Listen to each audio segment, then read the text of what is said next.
Hey everybody, Pastor Adam Bauer here with Mark Heidel, and we just had a few announcements for you when dealing with children's ministry, and we are really hoping that we get back to it. Mark, before we start talking about children's ministry in that way, could you tell me a little bit about the importance of children's ministry? Well, children's ministry is vital because, I mean, that's where you reach the kids and that's where you teach them about the principles of God and about His love and help them to find their identity. And so those years are just critical. And so we need to keep them in a context where they're with teachers and with coaches and with helpers that are demonstrating Christ to them and teaching them in His ways. Yeah, I know for me personally, I have 3 children right now, and the ritual of going to church, I don't mean ritual in a bad way, I mean actually driving to church and saying, hey, Sundays are reserved for Him. And a lot of people say, well, you know, you can teach them as parents, and yes, like we do that. But there's something about the emphasis of Sunday just being about the church, the body, them learning about Jesus. For me, I'm just like so antsy to get children's ministry back up and running, and we want to be unified when we do that. But I just so long for them to be back in the children's rooms, learning about Jesus with their peers. Now, something usually happens around May in the children's ministry, and then summer begins. And how summer happens, like we are a camping church. What I mean by that, there's a lot of people that go camping, but we don't, usually August and September, we have lower numbers because that's when most people go camping a lot. But in May, what happens in May in children's ministry typically? Well, typically we have an age range shift as well. They move up to their next grade. So we do have a shift that takes place. We do overall have lower numbers. So it's a good time to make that transition. And sometimes we kind of lose some volunteers. Yeah. And so we become to a point where we really need some new volunteers, fresh volunteers.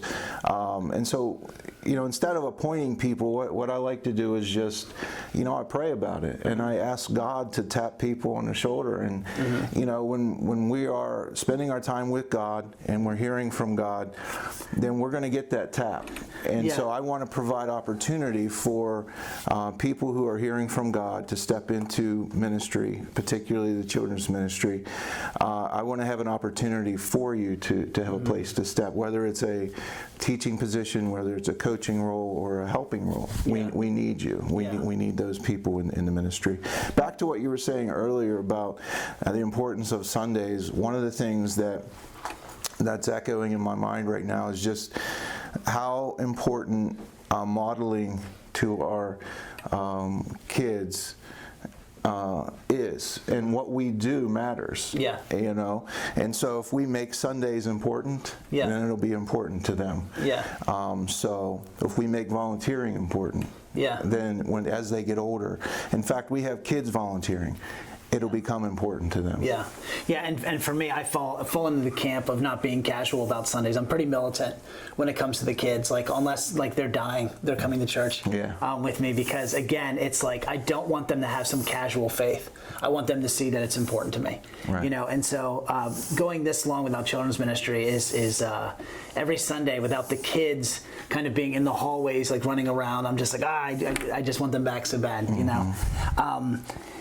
With that being said, so this is the situation we're in. We always have probably about maybe like anywhere between 5 and 10% of our volunteers usually walk out in May.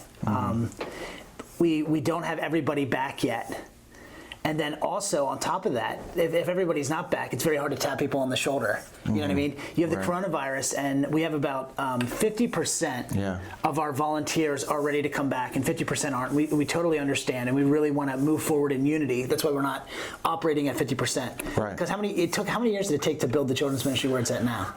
It's been 10 years in the making. And it's you've done a phenomenal job, and to have this many volunteers. For those of you guys who don't know, we have I think roughly 70 volunteers in children's ministry, around that, and it has taken a lot of years to get it that big, and we're looking forward to kind of getting over this hump and back into it. As far as what if somebody did like want to volunteer? Should they email us here at the church, or how would you want them to go about that? Yeah, I mean they can contact the office. They can contact me. They can give me a text, give me a call. My phone number is 717-887-8818.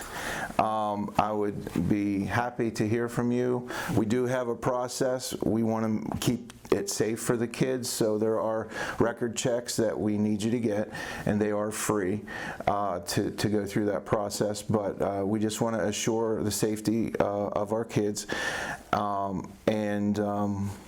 you know, basically it's really that simple. Just reach out to us and we will reach back to you. There's a whole gamut from babies clean up to ninth graders. We have places and spots for every level. We are at half capacity right now. So if we could get some volunteers to step up and to get to that 100% capacity, so we have people teaching and coaching week to week, then we can get started. Yeah, so here's our plan. We're going to wait till Governor Wolf announces the green phase. When he announces the green phase and he comes out with the green phase, what we're going to do is we're going to get in contact with our leaders again and ask them to get in contact with the volunteers and see if the volunteers would come back at the green phase when the green phase begins. Because just like we started the church at a certain time to promote the most unity, we want to do the same thing with the children's ministry. But I know us here and us on staff, Mark, we appreciate you so much. Thanks for being the leader of the children's ministry. You've done a great job, and we're going to continue to do an awesome job with our kids. So thank you guys very much. Thank you.